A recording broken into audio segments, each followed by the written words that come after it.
እውነቱን አፍረጠረጡት። ፍትሃዊ ያልሆነው የዓለም የኢኮኖሚ ስርዓት አፍሪካን አንቆ ይዞታል ሲሉ ተናግረዋል። የተባበሩት መንግስታት ዋና ጸሐፊ የሆኑት አንቶኒዮ ጉተሬስ በዛሬው ዕለት በአዲስ አበባ እየተካሄደ የሚገኘውን የ39ኛውን የአፍሪካ ህብረት የመሪዎች ስብሰባ ላይ ተገኝተው እንግዲህ እጅግ በጣም አስደናቂና ለአፍሪካውያን እውነት የሆነውን እንዲሁም ደግሞ ዓለም በአፍሪካ ላይ እያደረገች ያለውን ተጽዕኖም ጭምር አፍረጥርጠው ተናግረዋል። ዋና ጸሐፊው እንደተናገሩት ከሆነም እንግዲህ እየበለጸጉ ካሉ አህጉሮች አንጻር ሲታይ አፍሪካ ከ8 እጥፍ በላይ የብድር ወለድ ዕዳ እንድትከፍል ትገደዳለች ሲሉም ጭምር ነው የተናገሩት። በተጨማሪም ደግሞ አፍሪካ በጸጥታው ምክር ቤት ላይ ቋሚ ወንበር አለማግኘቷም ተቀባይነት የሌለውና በታሪክ ስህተት ነው ሲሉም ጭምር ነው የተናገሩት። እጅግ በጣም አስደናቂ የሆነ ንግግርን በአፍሪካ ህብረት የመሪዎች ስብሰባ ላይ የተናገሩ የሚገኙት ዋና ጸሐፊው እንደ ምክርም እንግዲህ ተመጣጣኝና የረዥም ጊዜ ቋሚ ፋይናንስ እንዲሁም ደግሞ የልማት ባንኮችና የዕዳ መፍትሄዎች ሊዘጋጁና አፍሪካ ልታስብበት ይገባል ሲሉም ጭምር ነው የተናገሩት።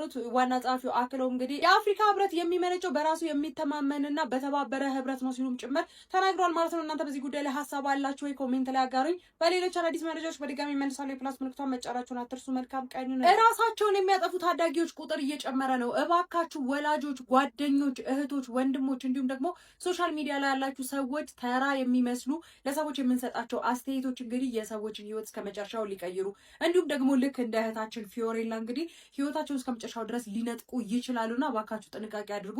በተለይም ደግሞ ወላጆች እንግዲህ የልጆቻችሁን የሶሻል ሚዲያ አጠቃቀም ላይ እንግዲህ ከፍተኛ የሆነ ጥንቃቄና ክትትል ልታደርጉ ይገባል። በተለይም ደግሞ እድሜያቸው ከ7 ዓመት ጀምሮ እስከ 16 ዓመት ድረስ ያሉ ልጆችን እንግዲህ የሶሻል ሚዲያ አጠቃቀማቸውን ልትከታተሉና ልትቆጣጠሩ ይገባል። እንዲሁም ደግሞ እባካችሁ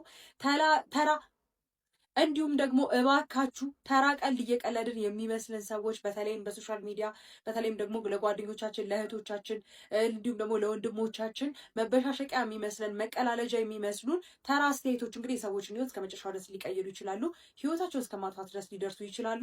ከሰሞኑ እንግዲህ እጅግ በጣም የበርካቶችን ልብ በሀዘን የሰበረችው እንደሆነ ብዙዎችን ያስደነገጠችው የ13 ዓመቷ ፊዮሬላ የራስ ማጥፋት ዜናም እንግዲህ ብዙ ሰዎችን አስደንግጧል። ኮሜንት ላይ እንዲሁም ደግሞ በውስጥ በኩል ብዙ ሰዎች ስጽፉልኝ ነበረ። እባካችሁ ጥንቃቄ አድርጉ። ይህ ነገር ዜና ስለሆነ አይደለም የሰራ ነው፣ ሰዎች እንድትማሩበት እንዲሁም ደግሞ ልጆቻችሁን እንድትከታተሉና እንድትቆጣጠሩበት ምን ያክል የሰዎች አስተያየት የሰዎችን ህይወት እንደሚቀይር ለማሳየት ነው። አሁንም ወላጆች ጥንቃቄ አድርጉ። የልጆቻችሁን ያሉበትን የሰውነት የሜንታሊቲ እንዲሁም ደግሞ ያሉበትን ሁኔታ ሙሉ ለሙሉ መከታተል ይጠበቅባቸዋል ማለት ነው። የቪዲዮ ለሚያስፈልገው ቤተሰባችሁ፣ ወዳጃችሁ ሼር አድርጉለት፣ ሪፖስት እያደረጋችሁ ለብዙ ሰዎች እንዲደርስ አድርጉ። መልካም ቀን ይሁንላችሁ። በዛሬው ዕለት 39ኛው የአፍሪካ ህብረት የመሪዎች ጉባኤ በመዲናችን አዲስ አበባ እየተካሄደ ይገኛል። በጉባኤው መክፈቻ ላይ የአፍሪካ ህብረት ኮሚሽን ሊቀመንበር መሐመድ አሊ ዩሱፍ፣ ጠቅላይ ሚኒስትር ዶክተር አብይ አህመድ፣ የጣሊያን ጠቅላይ ሚኒስትር ጆርጂያ ሜሎኒ፣ የተባበሩት መንግስታት ድርጅት ዋና ጸሐፊ አንቶኒዮ ጉተሬስ፣ የአፍሪካ ሀገራት መሪዎችና ሌሎች እንግዶችም ተገኝተዋል። ጉባኤው የሚካሄደው ዘላቂ የውሃ አቅርቦትና ደህንነቱ የጠበቀ ንጽህና አጠባበቅ ስርዓቶችን ማረጋገጥ ለአጀንዳ 2063 ግቦች ስኬታማነት በሚል መሪ ሀሳብ ነው። 39ኛው የአፍሪካ ህብረት የመሪዎች መደበኛ ጉባኤ እስከ ነገ ድረስ የሚቆይም ይሆናል። አስደንጋጭ መረጃ ነው የተሰማው። ጥንዶች ጥንቃቄ አድርጉ። የዛሬ የቫላንታይን ዴይ ከተከበረ ከ45 ቀን በኋላ የውርጃ መጠን እጅጉን እንደሚጨምር ጥናቶች አመላክተዋል። በመሆኑም ቀኑን የምታከብሩ ወጣቶችም ሆናችሁ ጥንዶች ለጊዜያዊ ደስታ ዘላቂ ጸጸት እንዳይፈጠር ጥንቃቄ እንድታደርጉ ባለሙያዎች ይመክራሉ። የዛሬዋ ቀን እጅግ ልዩ ቀን ናት። ዛሬ የካቲት 7 ነው። ይህ ቀን የቀን መቁጠሪያ ላይ ብቻ ያለ ቃል ግን አይደለም። የፍቅርን ጥልቀት የምናስታውስበት፣ የተደበቁ ስሜቶች የምናወጣበት፣ የልብ ትርታ የሚሰማበት ቀን እንጂ። ታዲያ ሁላችሁም ይህንን ቪዲዮ ለምትወዱት ሰው ሁሉ በመላክ ፍቅራችሁን ግለጹላቸው። እንኳን አደረሳችሁም በሏቸው። እውነተኛ ፍቅር ማለት በአንድ ቃል ብቻ ለመግለጽ የሚከብድ ነገር ግን የሰው ልጅ ህልውና መሰረት ያደረገ እጅግ ጥልቅ ስሜት ነው። የራስን ደስታ ሳይሆን የሌላውን ሰው ሰላምና ደስታ የምናስቀድምበት፣ በአውሎ ነፋስ መካከል እንኳ የማይናወጥ ጽኑ መሰረት ነው። ፍቅር እንደ አበባ ነው ይባላል።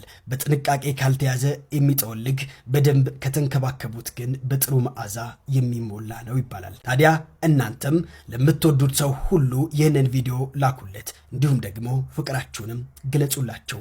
ታዲያ ውድ ቤተሰቦቼ መልካም የፍቅር ቀን ይሁንላችሁ እያልኩ መልካሙን ሁሉ እመኝላችኋለሁ። እጅግ አስደንጋጭ መረጃ ነው። ወንዶች አሳልፉት። ሁላችሁም ሴት እህቶቼ ደግሞ ለጥንቃቄ ይህንን መረጃ አድምጡት። ከዛሬ ከየካቲት 7 በኋላ ማለትም ከአንድ ወር ከ15 ቀን በኋላ በሀገራችን በከፍተኛ ሁኔታ የውርጃ መጠን እንደሚጨምር ተገልጿል። በአገራችን የቫላንታይን ቀን ከተከበረ ከአንድ ወር ተኩል በኋላ የውርጃ መጠን በከፍተኛ ሁኔታ እንደሚጨምር ነው እንግዲህ ጥናቱ ያረጋገጠው። ታዲያ የዛሬዋ ለጥቂት ሰዓታት የምትቆይ ጊዜያዊ ደስታ ብላችሁ ነገ ለህይወት ዘመናችሁ ለምትቆይ ዘላቂ ጸጸት መጋረጃ እንዳትሆን ጥንቃቄ ያስፈልጋል ባይነኝ። እህቶቼ ሆይ የዛሬዋ ቀን በህይወታችሁ ሁሌ የምትጸጸቱበት መዘዝ ይዞባችሁ ከሚመጣም ራሳችሁን ጠብቁ መልእክቴ ነው።